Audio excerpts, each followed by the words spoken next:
Our illustrious moderator, Jenna Bush.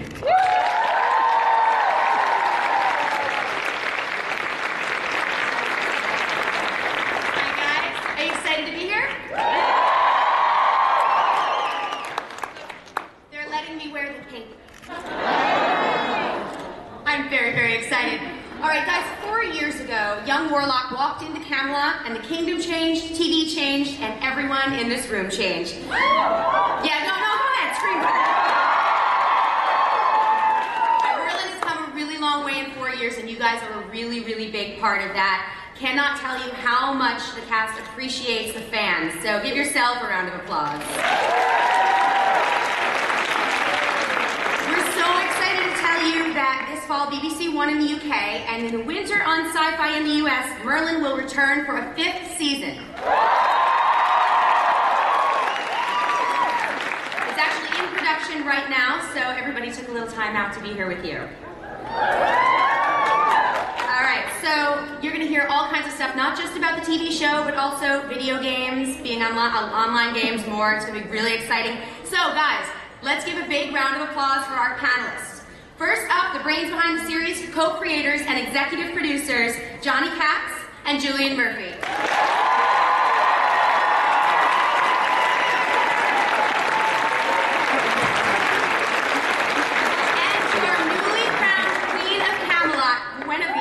Please welcome Angel Colby. It's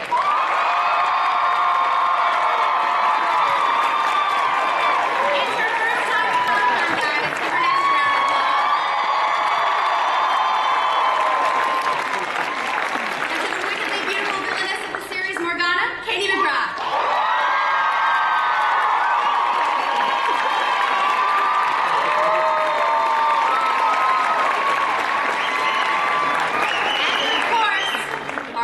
Himself, Merlin, Colin Murphy.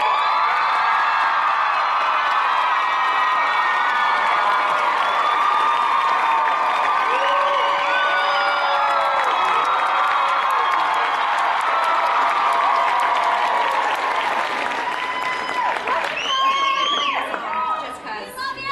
Oh, I got it. Oh, so sick. Oh yes, I will wear this for the whole thing. Thank you. All right, guys, so it's season 5, and as we saw in the recap, everybody's really grown. I mean, the show's really gone from starting as somewhat of a kid's show, and it's really gotten dark. So talk about the progression from the filmmaking, special effects, and the actors. Oh, is that me? Yep. Hello, everyone. I can't believe how many people are here. It's fantastic. Thank you so much for all coming.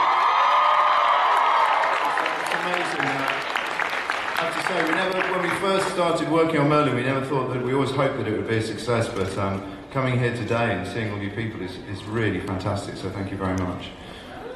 So, I'm feeling actually quite nervous now. Season 5, we start, there's a 3-year gap, and that was quite important to us, wasn't it, Julian, to do 3 years? Yeah, I hope we've tried to make the series grow up as everybody making it has grown up and got into it. So in season 5, we've jumped a bit of time, as you'll see, and the characters have developed quite a lot, and it's given us some very interesting stories to tell. And we've given all our 4 sort of principal characters interesting backstories, so when you meet them in episode 1, season 5, interesting things have happened to all of them. And we'll probably talk about that in more detail later, but I think that it's an exciting way of refreshing the series. I think the other thing that what we wanted to do this year is to tell slightly more multi-stranded stories. Last year, all the stories very much focused around Merlin and his journey, whereas this year we cut to other stories as well, which has made this series, I think, give it a slightly more sophisticated, more adult feel to it. I think that's true, and I think the audience seems to respond as we get a little bit older and darker, so we've tried to go with that. I hope there's still lots of warmth and humour in it. Well, there is, and those relationships are still a big part of it. Yeah, because even though Merlin and Arthur have moved on, and you know Merlin this season certainly is becoming more of a man, I guess, and Arthur is stepping up to the plate of being king. They still have their very kind of dysfunctional Jeeves and Wooster sense of humour, so they still never let anybody get away with anything. So they have that great kind of male bond. Yeah, they love each other really. Things are happening on that side of the table. I just want to point that out. lit at the same time. Did you guys actually map everything out all at once? We had various sort of iconic Arthurian legend moments that were sort of pins and moments where we knew we had to get to. But because the turnaround of the show is so tight, you're always slightly chasing your tail. But it's always good to have 2 seasons commissioned, because you can start working on the scripts a little bit earlier and start thinking about things. But it's quite an intense process, because we're still, I mean, at this point in the year, we're filming, we're in post-production, and we're still writing the script. So we're right in the centre of season 5 at the moment. So that's pretty hard work. And then at the end of the year, we're transmitting whilst we're still filming, which is always kind of the most stressful part of the year, because if anything goes wrong, then it's basically either me or Julian apologising on live television, saying, sorry, we didn't quite finish the episode this week, but here's us singing instead. Yeah, it's very tight. We deliver the show one day before it transmits for the last 4 episodes. Yeah, episode 13 last year, we literally went on the Friday evening, was transmitting on the Saturday. There was a technical fault with the tape. Julian and I got called on the Friday night, and we're like, oh my god, we're not going to get this transmitted. Had to sort it out, and then got it back to the BBC on the Saturday morning, so it was quite hairy. But it's good for it. That's everybody deserves applause. All right, Angel, first of all, welcome to Comic-Con. Thank you. Thank you very much. You are about to see some seriously geeky stuff. All right, well, Gwen had quite a year. This hasn't exactly been Angels and Ponies. So talk a little bit about what it's been like for you as an actress and for your character. I think it's really exciting, Gwen becoming Queen at the end of Love Series after kind of a bit of turbulence with the whole Lancelot debacle. But I was enchanted. But I think, you know, yeah, exactly, that's a good line. I think it's been exciting to sort of see her developing into the Queen. I always thought she would be a good Queen. You know, she has those kind of qualities that I think are really valuable if you're going to step into kind of a powerful role such as this. And it's just been really exciting watching her grow. And she's grown into her sort of confidence. You know, she was always quite not very sure of herself initially, and now I think she kind of truly believes that she can do this. You know, which is really nice to play. What was that moment like? The crown? That was good fun. It felt right. Well, but you know, it didn't work out too good for me. So maybe you never know. You never know. Katie, let's talk. You and I have discussed this before about whether or not we believe Morgana is evil, and you've always said no. This has been quite an interesting season. Have you changed your mind? She is a misunderstood hero. I rest my case. All right, well, we're going to see a 4-year gap here, so what's Morgana been up to?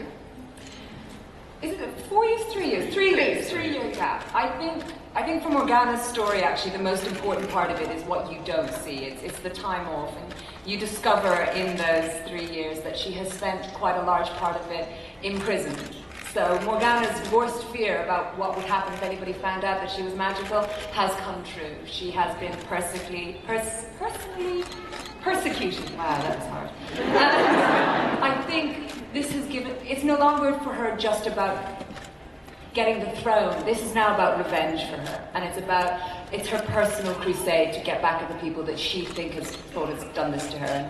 And I think she thinks that Arthur is behind a lot of that. So, you thought she was bad before? Yeah. She's better.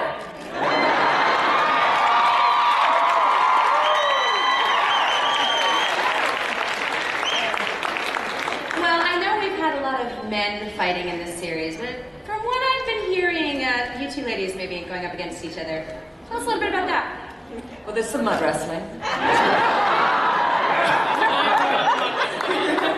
We waited 5 years. We've been slowly building to the mud wrestling for 5 years. Well, what could we say?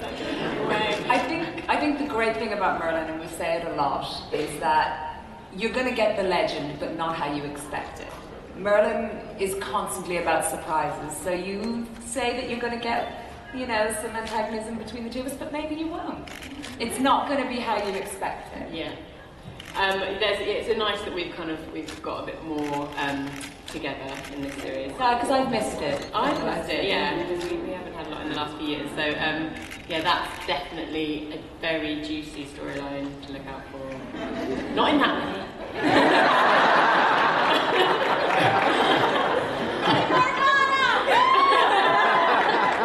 I think you have some fans. Now, Colin, I don't want to interrupt your filming or anything, but...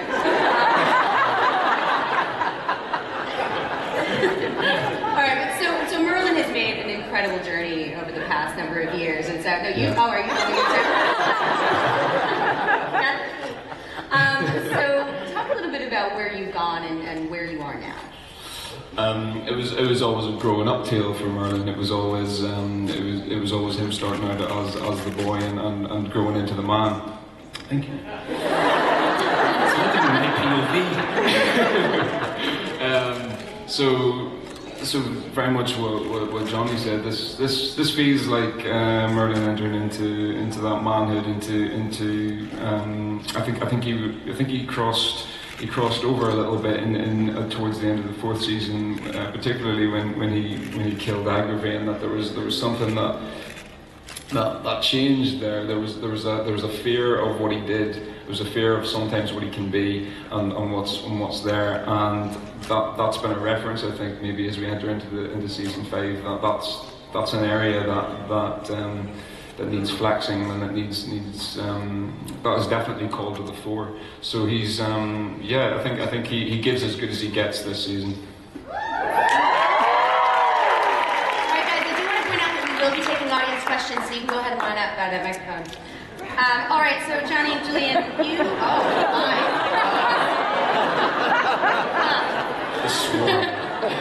they're running. They're running. Johnny and Julian, you guys have an incredible cast, but you also very often have some amazing guest stars. So who might we be seeing and who might we be seeing coming back? In the first 2 episodes, we've got Liam Cunningham plays a great part, and it's great to have him and then a Comic-Con exclusive, where actually Tony Head comes back in season.